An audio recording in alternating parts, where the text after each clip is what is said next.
I want to encourage somebody out there who's thinking about quitting and giving up, somebody who has been praying for years for things to turn around.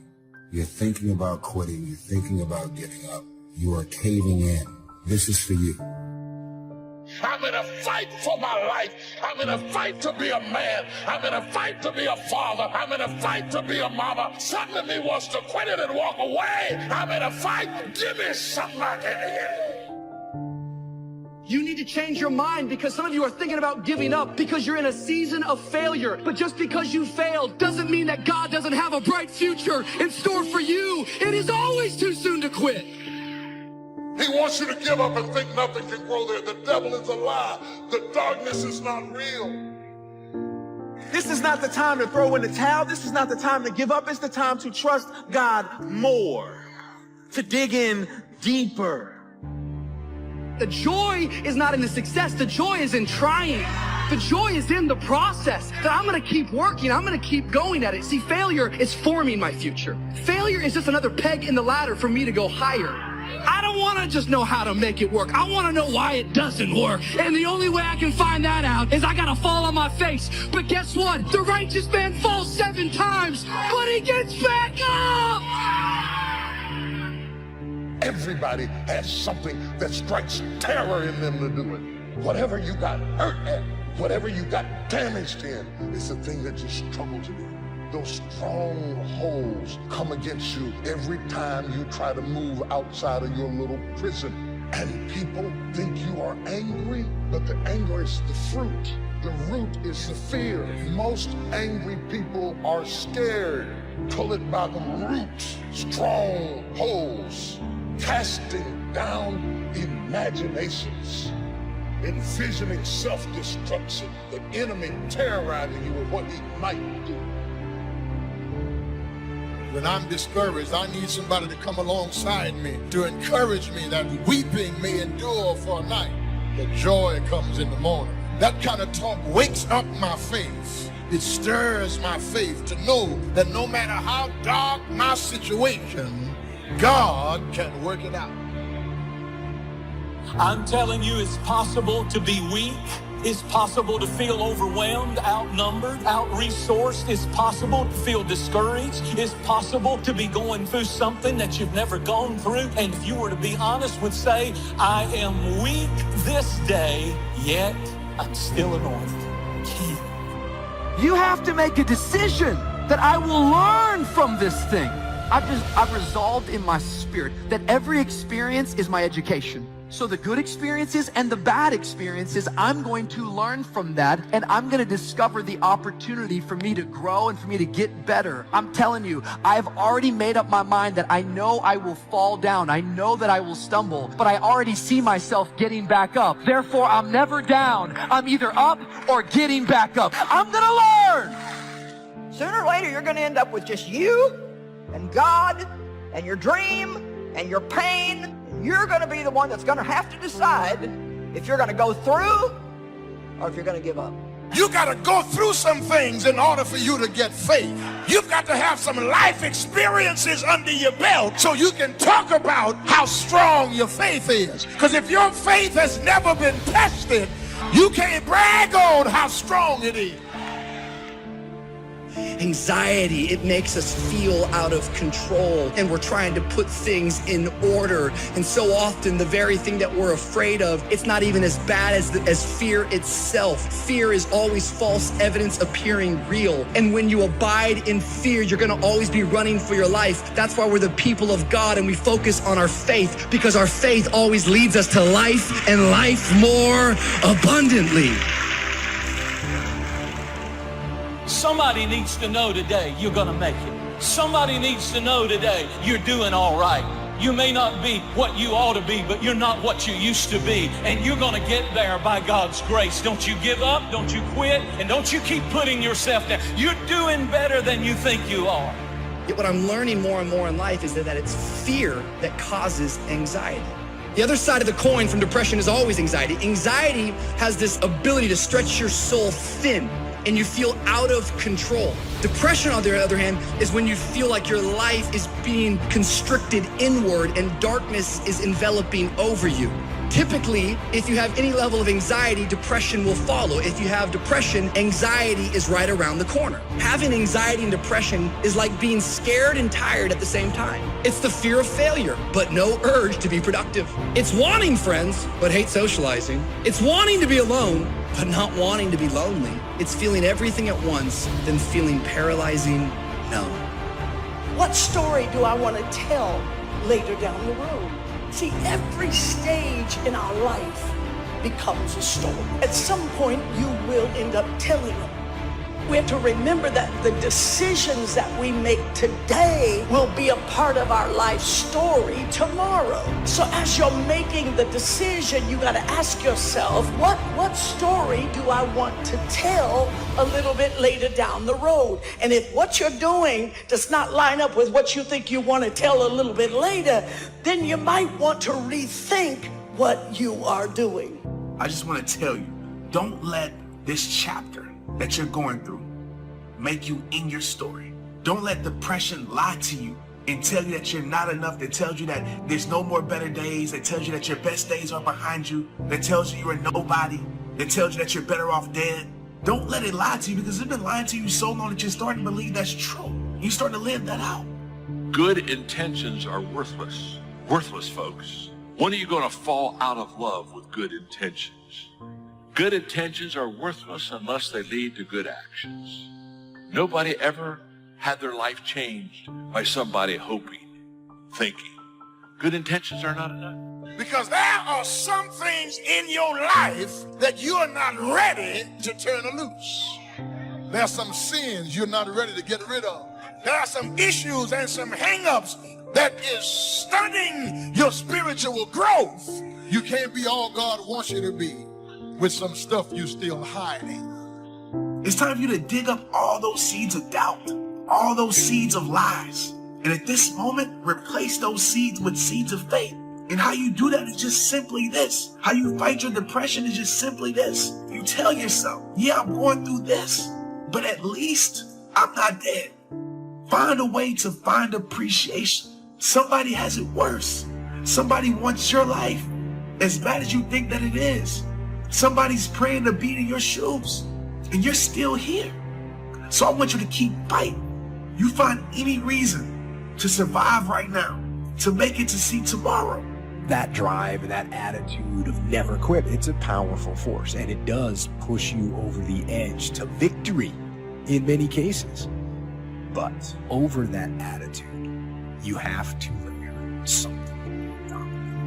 It's basically strategic vision and understanding of the battlefield as a whole. So you absolutely need to know when you got to stop beating your head against the wall. You've got to know that. You're doing the best you can, but you put 1 foot forward and 2 steps are made back. You're trying, but things don't seem to be quite working out the way you planned. You thought you'd be in a different place at this season in your life. You're doing everything right, but you're still suffering. You got to do battle with your own indifference. Boy, it's easy to coast, especially if you've accomplished something, extraordinary. Now, somebody says, I got to relax. Here's the key. Not too long. You got to make those decisions. The ones that don't turn out to be good gives you experience to make better decisions. Don't let much time go by without making some decisions. The ones that you can make quickly, make them quickly. The ones that take time, take your time. Don't let indecision be an enemy, rob you of the future, empty your bank account. Don't let that happen.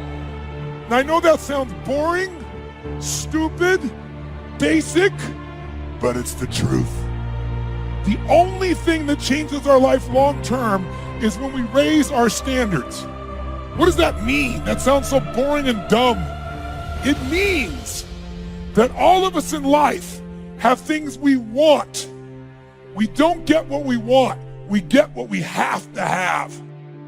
Remember I said earlier, we all get what we tolerate in ourselves and other people. But when you're no longer willing to tolerate something, that's when your life changes. The difference in people is their standards, period.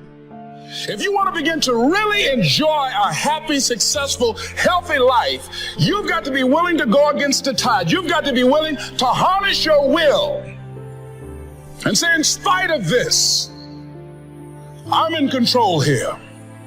I'm not going to let this get me down. I'm not going to let this destroy me. I'm coming back, and I'll be stronger and better because of it. You have got to make a declaration that this is what you stand for. You're standing up for your dreams. You're standing up for peace of mind. You're standing up for health. You want it, and you're going to go all out to have it. Expect things to get better for you, because they are. See, life is cyclic. You're not, whatever experience you're having right now, it has not come to stay. It has come to pass. Not to stay, just to pass. It's just going through. The biggest challenge is to know what's happening. This is a part of this thing we call life. This too shall pass. And maintaining perspective, putting it in perspective. There's so much knowledge out there, so much information, so many ways to get better. And we make so many mistakes. We're the product of our mistakes. And oftentimes the lesson is sitting there right in front of our face. It's there to be learned, but we miss it, or we don't pay attention to it, or we think we know better until it punches us in the face. And the most important thing to learn is that we have so much to learn. We all do. And we can learn from school and from people and from experience, and we learn from life. You have to process the information. You have to absorb it. You have to accept it. You have to open your mind. You gotta free your mind so that you can learn and make real progress. And as far as regrets and things I wish I would have done differently, of course, who wouldn't want to take another go at something and improve on the first try by doing it again? And then why not do it again and again and again? And why not just do it over and over again until you have it perfect? But the fact is, you don't get that chance. You get one shot at this gig right here, life. To your reaching your dream, you're living up to your greatness, you're making your contribution, is you. If the economy is good, fantastic. If the banks are loaning money, that's great. If people are positive, that's great. You don't have any opposition, that's great. But the major key to your making things happen in your life is you. When I wanted to get on public television, you know, they told me, you can't do that. So wait a minute, I've seen these other people on. It's possible I can get on. Leo Biscaya, John Bradshaw. It's possible. Wait a minute. Excuse me. Hold on. Time out. Let's be realistic. Come on. Be logical. I said, well, wait a minute. Why can't I do it? Let's look here. Think about guys who have credentials, all kind of credentials. You don't have any college training. They're not going to put you on television. Give me a break. I said, thank you for that. And went on about my business. You hear me? Let me tell you something. What people think about you and the possibilities for your dream is none of your business. That's their business. They have no imagination, ladies and gentlemen. They're living out of the past, out of their memory. Their attitude is it can't be done because they haven't seen it. They're judging according to appearances. The people that are going to make it in the future, the people that are making it today, let me share something with you. History is being read, but it's also being written by people with imagination. So I went to the next mode necessary to start talking to people and seeking and asking for what I wanted and leveraging relationships and trying to find out how do the people do it that went ahead of me? How do they do it? And then what is it I need to do? How is it I need to train myself, to develop myself? What's the resources that will be required in order to make it happen? And as I start seeking out and asking questions, I started running into people who said, I know someone who can help you do that. And they helped me get connected with those people. Remember, we have so much energy that can take us so far. It's necessary that you hook up with some other energy that can take you to the next level. I hooked up with them. They said, let's go. I said, away we go. It's necessary you take responsibility for it, that you make it happen, that you don't give up, that you don't take any objection or disappointment or defeats personally, that you keep on keeping on, that you don't decide that I can't make it because you can't see the light at the end of the tunnel, that you realize that's a part of the program. And here's something you've got to resolve. Say this to yourself every day. See, as long as you're breathing, you got a shot at your dream. That's the way I resolve. Say this, please. It's not over. It's not over till I win. Not over till I get through. It's not over till I get over. Not over till I get what I want. Door can't open today, look out. I'm going to come back and take the hinges off. That's how you got to do that. You've got to have that kind of courage, that type of determination. If you want to make it happen, it's you. That you've got to take personal responsibility to make it happen. That you have got to own what it is that you want to do. If it's taking care of your well-being, if it's making a difference in our school system, if it's working with senior citizens, if it's to protect our ecology, if it's to create an economic renaissance, if it's just to take yourself to another level, it's you. You've got to make that happen. We can point out many things that can make it inconvenient or can slow us down, but ultimately, it's on us. Next step is, not only is it possible and necessary, and it's you to live your dream, to make this greatness that you have within you become a reality, but what I've come to appreciate when you're working on changing your life, changing some bad habit, getting out of addictive situations or relationships, or working to build a dream or making a difference in our society, or learning something that's very challenging. Here's what I realize, ladies and gentlemen, and develop a great deal of respect for. It's hard. Easy is not an option. It's hard living. Life is hard. See, it's hard when you are 49 years old, been working on a job for 17 years, and they come in and tell you you're finished and give you 1 week severance pay, and you got to start all over again. It's hard when you're married and raising children, and your children are crawling, and your husband dies unexpectedly. It's hard handling just the tragedies of life. It's hard when you're working on something and you put everything you have in it, and it doesn't work out. You lose your money and other people's money. It's hard. It was rough when I lost my job, and I could not find a job. It was humiliating and embarrassing, borrowing money, and then I couldn't pay the money back when I told them I would. That's rough. How people look at you, how they respond to you. It's very hard. It's humiliating. Here's what I discovered that happens to you in life, that you will go through things, and while you're going through them, you can't understand why it's happening to you. But after you go through it and you get back and you look at it and you say, oh, now I understand why I needed that lesson. Have it ever happened to you? Raise your hand. Has it ever happened to you that I couldn't understand it then, but after I got through it, then I saw that was preparing me for bigger and better things. That as you go through the challenges of life and you look at it and embrace whatever comes to you, don't run from it. Step toward it. Don't try and duck it like most people do. See, most people want it easy. See, easy come, easy what? Easy go. See, but when you go at what you're going to deal with and you deal with the difficulties of it, when you handle those hard things close at hand, making those hard decisions right now that you don't want to make, learning those things that you don't like to do, but you know that in order for you to get where you want to go, this is one of the hoops that you have to flip through. And I'm saying to you, whatever you got to do it, because if you don't, life is going to whoop you until you surrender and say, okay, all right, I cooperate, okay, I learned, okay. It had to wear me out a long time. So if it's hard, then do it hard. Now, how do you hang in there during the hard, difficult times? Les, you must have faith. You've got to believe in yourself. You've got to believe in your abilities. You've got to believe in your service, your company, your ideas. Unquestionably. Sometimes you just have to believe in yourself. Nothing can be achieved until first it's believed. You have to believe it to see it.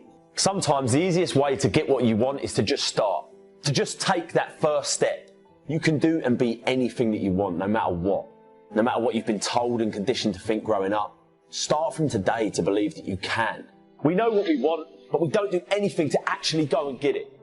All the while that you're standing around waiting, doubting yourself, telling yourself you can't have this and you can't have that for whatever reason, you're never going to get it. Focus on how your life will be better and what your life will look like when you get what you want. Greatness isn't achieved by that one massive thing you do. It's those tiny little consistent baby steps we take every single day that add up to achieving that goal. Amazing things happen when you believe you have something. Your brain actively goes out to make it happen. Believe that you can do it and work hard to get it, and it's yours. We are all born with the same amount of time in a day, and anything that they can do, you can do too. If you want to do something bad enough, you can get it. I need you to believe. Because I can be up here speaking and up here sweating and up here crying and pouring my heart out to you, but if you have the mindset like nothing is ever going to change.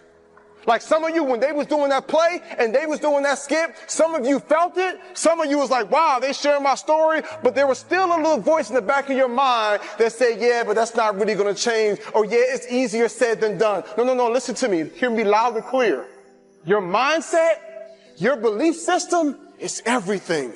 And it is so powerful. And so I came all the way from Atlanta, Georgia to tell you, you were not a mistake. You were not an accident. You were here for a reason. I know you're going through some hard times. I know life at times might feel rough or you might feel weird or things might be frustrating, but it's not going to always be like this. Your condition is not your conclusion. There is so much more that's going to take place. There is so much more power that's inside you. If you make up in your mind, I choose to believe that I can do great things. And I want you to seriously think about your life. Like, think about where you are internally. We have a group of people in here. Some of you, you're struggling yourself. Some of you are just trying to get by. You got so many pressures on you. You want to make your family proud. You know what I'm saying? You want to get good grades. You want to make people proud. But then you also have friends and you want to be cool in their eyes and you want to kind of fit in there. And then some of you are in a really weird place. You feel like people don't understand you. You feel like you're having a hard time to connect with people. When you wake up in the morning, you feel like you're in the slumps and you feel tired and drained. Like, I get it. I've got a message for you, right? The people, those of you that's looking for acceptance from others, you're going to have to make up in your mind and say, you know what, whether you accept me or not, I'm amazing, I'm smart, I'm beautiful, I'm talented. Because if not, if you live for their acceptance, you'll die from their rejection. What I know now, that when you don't fit in, when they don't like you, when they don't respond to you, when you're on the outside of the curve, when they don't appoint you, pick you, vote for you, celebrate you, when you're not in it, I wish I knew then what I know now, that God does not want you to fit in. He doesn't want you to fit in, because if you fit in, when you get to the place where God is taking you, somebody would try to take credit for you getting where you are going. But God doesn't want to share his glory with anybody. He doesn't want nobody else to try to take credit. When you get to the place where God is going to take you, can't nobody get credit but Jesus himself. What is rejection? What is rejection? Rejection can be defined as the sense of being unwanted. You want people in your life to love you, but you believe for whatever reason that they do not, nor will they ever. You never, maybe you didn't feel the love of your mother. She was always there, but always interested in something else. Or maybe you never felt the acceptance from your father. He gave you his name. He gave you a place to live. He gave you food to eat, but he never gave you his time. He never gave you his interest. He never gave you himself, because he was always interested in something else. He was an absentee father. Reason some of you feel rejection is that you were in a storm with your husband or your wife who betrayed your wedding vows, who was unfaithful to you. They left you for someone else. It is a deep wound in your soul that has never healed. Divorce was bitter. The divorce was vicious. It left you with a wounded spirit. Some of you feel rejection and resentment because you were passed over for a promotion at your job, or your business partner destroyed your business through deception, you do not know the anguish, the heartache, the horror that a person sitting next to you has been going through, or the person sitting in front of you, or the person sitting behind you. You do not know the anguish of their heart, the torment of their mind, the tears that have ripped down their cheeks and fallen into their pillows because of the desperation of their soul. The Bible says that God gives us beauty for ashes, that he heals the brokenhearted.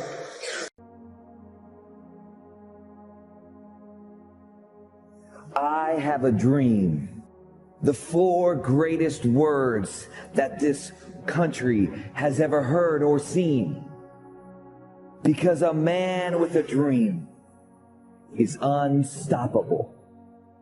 A man with a dream can go to destinations that nobody has ever seen. A man with a dream can reach a star that no one has even come close to reach. Because a man with a dream is unstoppable, and the dream is his destination, and the fuel is his passion, and his skills, and his abilities, and his gifts, and his talents is his vehicle to get to the destination of the dream. And so the only thing left for a man to get to that place that nobody would believe for him to get is just a little bit of faith. Because a little bit of faith mixed with a big dream produces something that can change the course of history, that can change the course of humanity. You see, it's so important for one to find their dream. And many people know that, but not many people can find it. Because the thing is this, a dream finds you. A dream finds you. A dream finds you when you get to the place that you know that every place that you have been and where you're at right now, and the way that your mind works as it is now is still not quite where it needs to be. So you see, the thing that you need is growth, growth, growth, growth, growth in your mindset, growth in your emotions, growth in your self-control, growth in every single response and your responsibility, your ability to respond to every suffering and every pain and every struggle and every single step that takes some sort of added effort, added discipline, added passion, added fire to keep going, to find your stride, to find your rhythm, to find your breath, and to find your dream. I have a dream. It's 4 words in the heart of every man, woman, and child. And that's why freedom rings in that dream.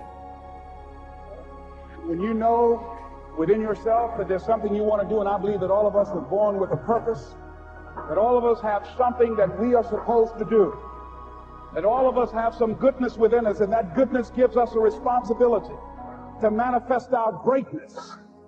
And when you know that, you can feel it in your guts, and you know that you're deliberately operating below your potential. You've gotten comfortable. You stop expanding, you stop stretching, you stop challenging yourself. Let me share something else with you. Not only is it possible for you to have your dream, but it's necessary. It's necessary that you have it, that you work on it, that you develop yourself, that you go for what is yours in the universe. You decide, I'm not going to settle for this.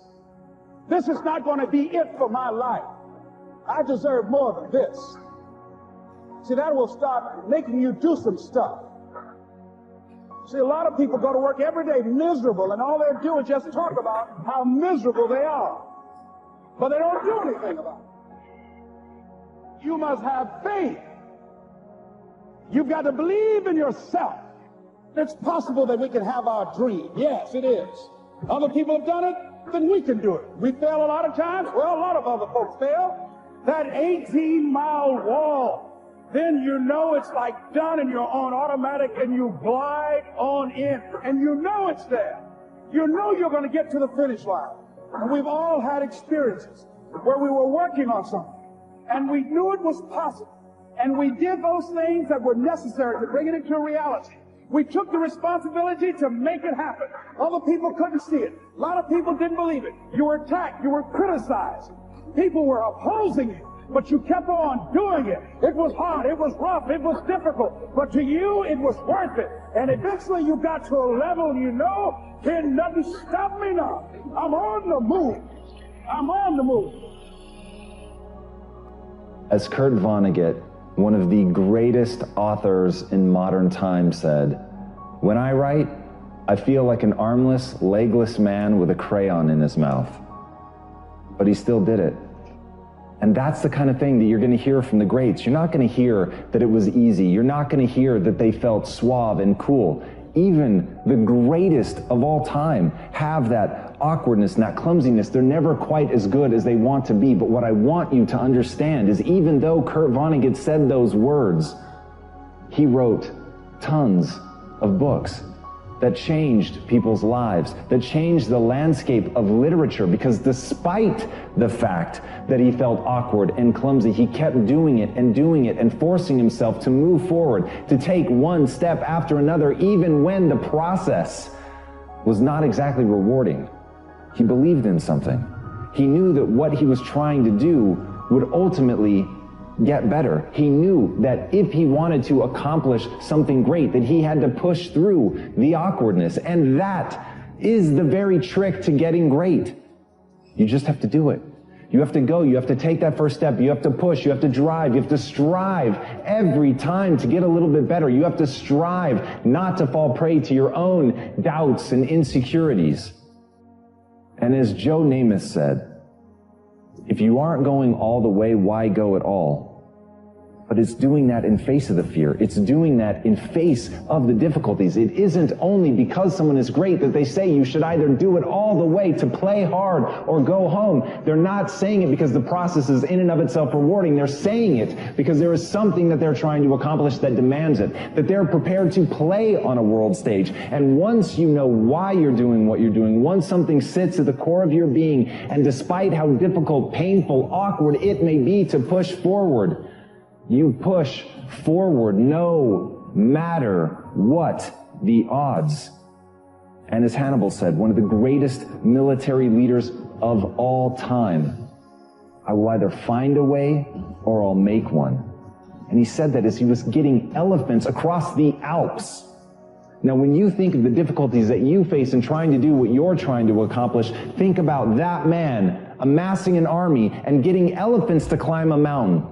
And saying not, this is impossible, but rather, if there's not already a way present, I will make one. And when you can look at that, when you can look at your own inadequacies, when you can accept that you are not yet good enough, but you know that you'll put in the work to get there, you know that you'll learn the things that you need to learn, that you will push and you will practice and you will shape yourself into someone capable of doing it, and you have to literally carve your own path out of the stone granite of a mountainside. You will do that because that's what your goals demand. And when you're prepared to do whatever your goals demand, you will accomplish whatever you set your mind to. As T.E. Lawrence said, all men dream, but not equally. Those who dream by night in the dusty recesses of their minds wake in the day to find that it was vanity. But the dreamers of the day are dangerous men, for they may act on their dreams with open eyes to make them possible. That, at the end of the day, is the very mission of my life, to get people to understand that there is a difference between dreaming and executing, about doing something based on the things that you want to see happen in the world. But most people hit that moment of action and they stop. But they don't stop knowingly. They stop for 1,000 different reasons that they're never able to put their finger on. They stop because they're tired. They stop because circumstance dictates. They stop because they don't have enough money. They stop because they're too young. They stop because they're too old. They stop for a whole host of reasons that at the end of the day are total bullshit. The thing that stops them is fear. The thing that stops them is a belief that they don't even know they have, that says that they're never going to accomplish. They stop because they can't muster the belief in themselves to move forward, to believe that their actions will have the consequences that they want, to believe that they can learn the things that they don't already understand, to believe in themselves that their actions will generate a reward. And that reward is very simple, that you can close your eyes and imagine the world that you want to create and open them and create it. And some people are stopped by something even more dangerous. They dream too small. And as David Ogilvy said, don't bunt. Aim out of the ballpark. Aim for the company of immortals. When you can do that, when you can allow yourself to dream at that level, when you can allow yourself to believe in yourself, to believe in your ability to become the kind of person that can swing for the fences, not only swing for the fences, but make contact. To be able to call your shot like Babe Ruth and knock it out of the park. When you can look at yourself and have the arrogance of belief in yourself that you are capable of that you are worthy of being remembered, that you are worthy of people knowing your name, then you will strike out and have a chance at greatness. But it starts with that. It starts with being willing to believe that all the people, the wall of humanity that stands behind you in the past, none of them have anything that you don't. And the only difference between the greats, the only difference between those who are remembered and those who are forgotten, is the willingness to step up to the plate and call their shot.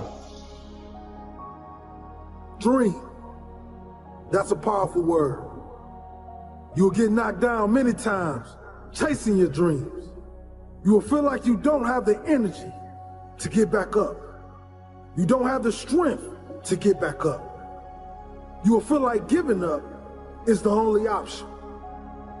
When you're hit, when you've been knocked down by life, that's when it's time to hit back. That's when it's time to hit back. Many people get hit by life, but they never hit back. Are you going to stay down, or are you going to decide to get back up? It takes courage. It takes confidence. It takes a strong mindset to get back up when nobody believes in you. There's a lion inside all of us, but some people decide to never let that lion out. Many people keep that lion locked in his cage. Are you hungry for that dream? Are you willing to fight for that dream? Let the lion out. Get hungry for your dream. Go hunt your dream. Talking about that dream won't take you far. Working will. Doubters will tell you to be realistic. Haters will tell you to quit. You are the only one who can go and get it. It's your dream. No one will chase it for it. No one will hunt for you. No one will support your dream but you. Thank you so much for watching till the end. Don't forget to share your thoughts in the comments section. Please also like, subscribe, and share this video with your friends and families. Please watch our other motivational videos. Thank you again.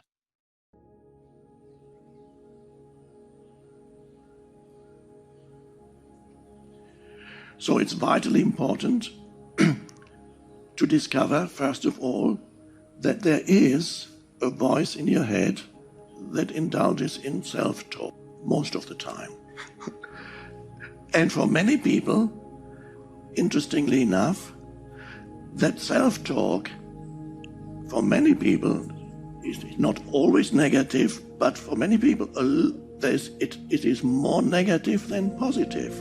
A good event that happened yesterday, you might have gone to a nice reunion, or you went out into nature and you witnessed a beautiful sunset.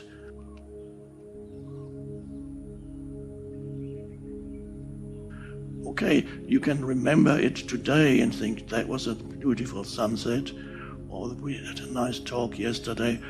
But you can't do that much thinking about a nice event. But the mind, when there's something negative that happens yesterday, somebody offended you, or didn't give you the attention that you wanted from him, then you can start thinking of how, oh my God, what he did, he's really, next time he does that, I'm going to say that, or he's really shown, why doesn't he, you can go on for a long time dwelling on something negative, much longer than dwelling on something positive. It is so seemingly a negative event is much more food for useless mind activity than a positive event. And this is why for many people, a significant percentage of their mind activity is negative.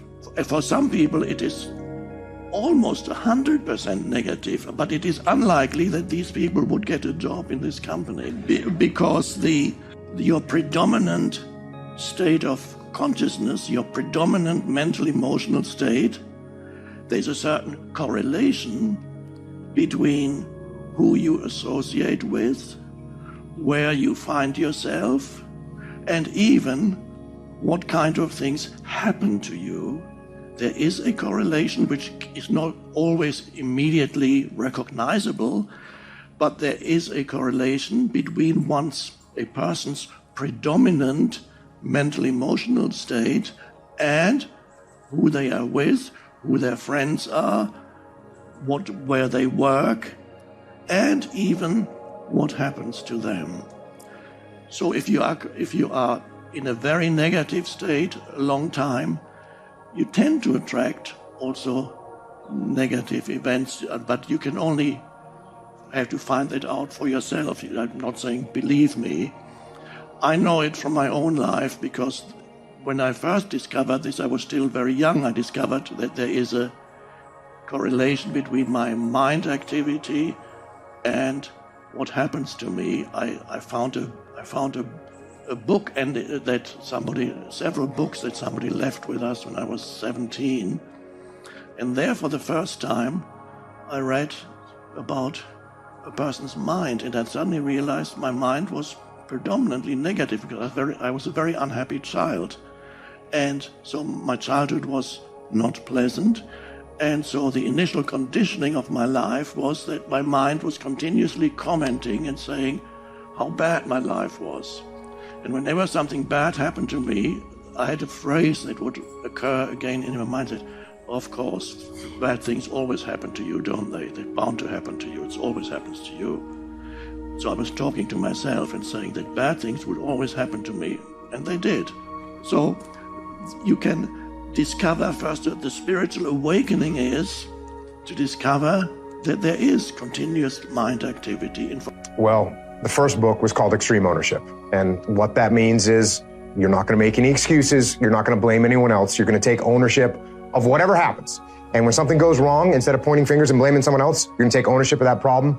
You're going to take ownership of figuring out what the solution to that problem is, and you're going to take ownership of implementing that solution. So that is the number one thing that I'm looking for a leader to do, is to take ownership of the problems. And again, we called that extreme ownership. And it was one of those things that was very easy to see in a SEAL platoon, because when someone doesn't take ownership and starts pointing fingers and blaming, well, like for instance, right now, if I started pointing my finger and blaming you for something, what's your natural reaction going to be? You get defensive, get upset. I mean, it's not my fault this broadcast isn't what I wanted it to be. Exactly. And then what happens is we have a team where I'm pointing the finger at you, you're pointing the finger at someone else, and now we have no one taking ownership of the problems, and therefore the problems never get solved. The opposite of that is when you have a good leader that steps up and says, hey, Ben, you know what? This broadcast didn't go the way I wanted it to. I should have done a better job preparing for your questions. I'm sorry, I apologize.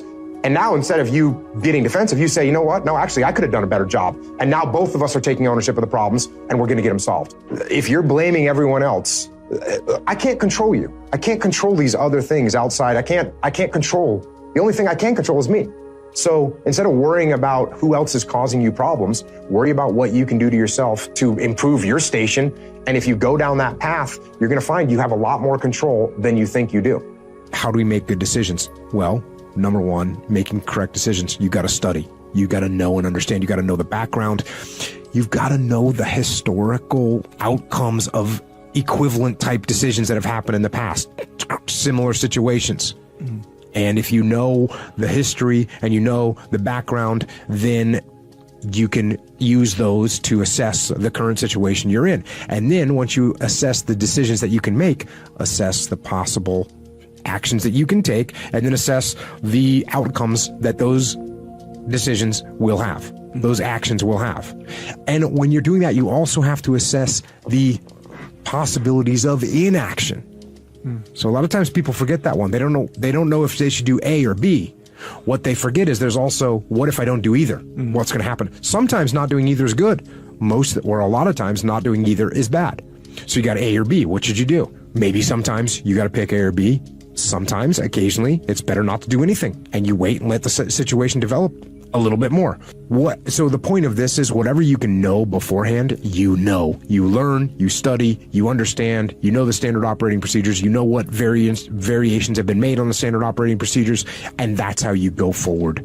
As leaders, I see people getting caught up all the times in little things that will not affect some white belt below them in the chain of commands going all crazy, grabbing their sleeve, and this leader on the top gets concerned about it and puts time and effort into something that doesn't matter, whether it's a little personality rub, a little ego uprising.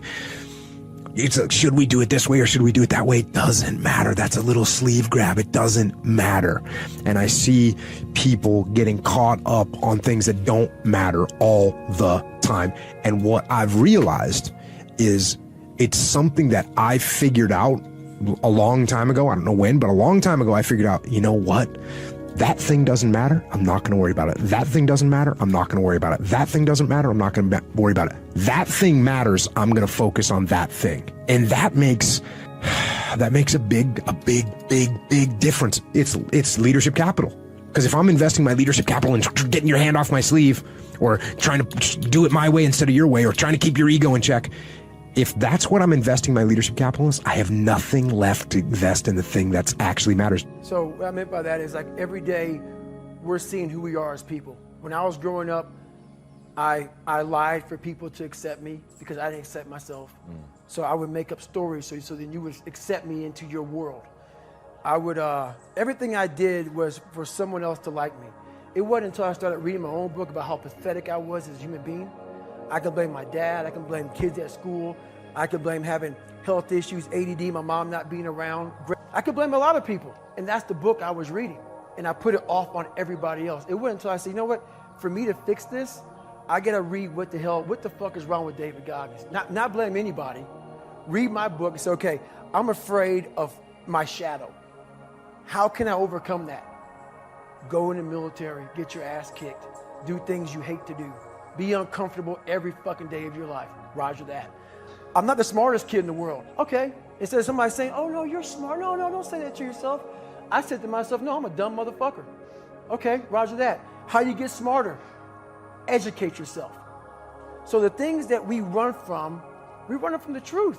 We're running from the truth, man. So the only way I became successful was going towards the truth. As painful and as brutal as it is, it changed me. It allowed me to become, in my own right, who I am today. The first ultra marathon wasn't smart at all. So basically what happened was, I was at military free fall school with Morgan Luttrell. Marcus Luttrell, if you guys don't know, was the lone survivor, the guy. He was in a bad op went bad.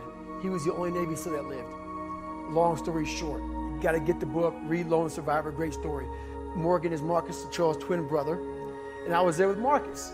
So what happened was myself and Morgan were in free fall school. At the same exact time, Marcus was in the worst incident in SEAL history. So I knew that Marcus might be dead. He wasn't dead, everybody else was dead. So I actually brought Morgan, I actually told Morgan, hey man, your brother was in a bad incident. I don't know if he's alive, I don't know what's going on. Long story short, Marcus is alive and I go on to want to raise money for families. All these guys died, they all had kids. I want to raise money for the Special Operations Warrior Foundation. It's a foundation where 100% tuition goes to these kids to go to college, full tuition, whatever. So I found this great foundation. I'm going to raise money for it. So I said, you know what? I have to Google something that's evil, something very hard. I knew nothing about ultra marathons. I hadn't even run a marathon. I knew nothing about this world. So I Googled the top 10 hardest races in the world. And what comes up is a Badwater 135. It's a 135-mile race through Death Valley in the summertime. I thought it was a stage race. I thought it was a race where you run like 20 miles, set up camp, barbecue outside, and then go run some more the next day. So I called the race director up at the race and said, hey, Chris, his name is Chris Kosman, I want to do your race. So we had a long conversation. You know, I was much heavier then, and I hadn't put running shoes on in over a year. How heavy are you at this point? I'm around between 240 to 270. Whoa. I'm in there. I'm in that range. My weight has varied a lot through the SEAL teams and out of the SEAL teams, so I was a heavy guy. But the long and short of it all was I hadn't put running shoes on in over a year. I was a big-time power lifter. I lifted weights heavy. That's what I did. Right. I got back home from Iraq, went straight to free fall school, and then this happened. So I called Chris Kostman up on a Wednesday. He says, look, man, the only way you can qualify for my race is to run 100 miles at one time in 24 hours or less. There happened to be a race that Saturday, so 4 days later. And he said, if you qualify by running 100 miles or less in 24 hours, I will consider you my race. My goal was 100 miles. So I got to mile 70, and I cleared 70 miles in like 12, 13 hours pretty quickly. But I was done.